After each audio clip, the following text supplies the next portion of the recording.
About 2.5-foot log. It's about 1, 2, 3, 4, 5, 6, 7, 8, 9, 10 or so holes down it. And then the next row, about the same distance, probably here. So it's gonna be a grid pattern all the way around it.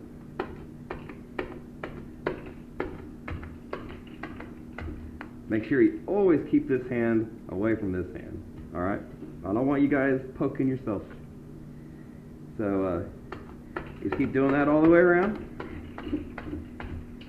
And if you see an area underneath, I don't know if you can tell in the video, but where there's like a little bit of banding of grains that got against the plastic that I didn't see, you kind of want to try to avoid poking holes in those areas. That way you'll have a better chance of it all colonizing and not getting exposed to air and mold popping up. And once you get good, you can move along doing this pretty fast.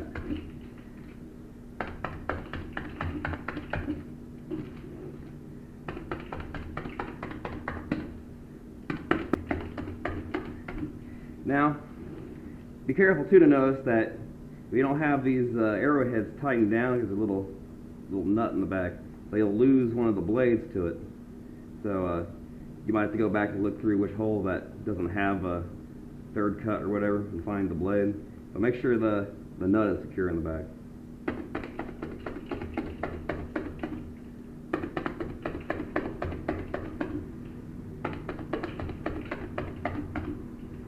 And if you get to where you have like not quite enough space to make another row, kind of just make half row, half distance. And then we're going to go on the sides as well and do a circle pattern around the outside, and then an inner circle pattern. Keep your hand far away. Turn it around. Do the other side.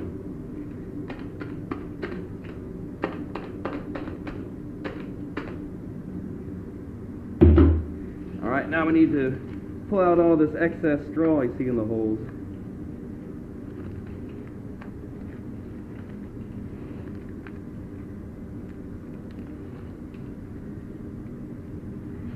You could also take scissors and just cut it, but I find this quicker and easier.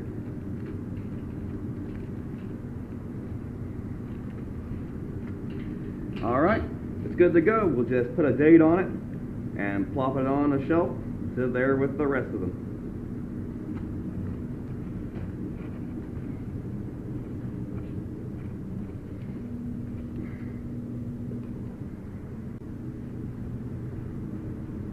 You can see the second log ended up a little bit longer. Another thing I should tell you to do is you want to wipe the outside of these logs down with alcohol in case you bumped your leg into it, or if you make them so long that you got to go all the way to the floor with it, which is alright. Just make sure you liberally wipe the outside down with alcohol before you start poking holes in it. I've already picked the mushrooms you see on these first two logs I made. And then these ones, you can tell, they're coming out nice and small, like the ones in the other videos that I've made. And they've got probably about 2-3 days. These are also coming on faster because I have a secret ingredient that I add to it that I may divulge at some point in time. You can see that usually one side has many more mushrooms than the other. But off of these two logs, I picked a total of 11 pounds per log, 22 pounds total, and I'll show you a picture of it at the end of this episode. Here is 12 pounds of king oyster mushrooms, and these are the large ones I was telling you about. You see, they're quite big. The restaurants will probably slice these up and use them like vegetarian steaks, which is really good. Everybody loves them. And I sell these for $8 a pound, and you can sell them anywhere really from $8 to $15 a pound, just depending, on the demand and what you're able to get out of them. So it's a lucrative business. And you figure I picked those 22 pounds off 2 logs, which is one night's worth of work, $176.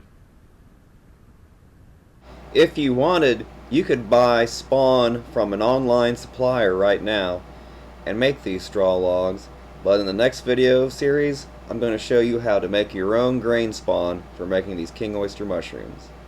Alright, see you again on Mushroom Adventures.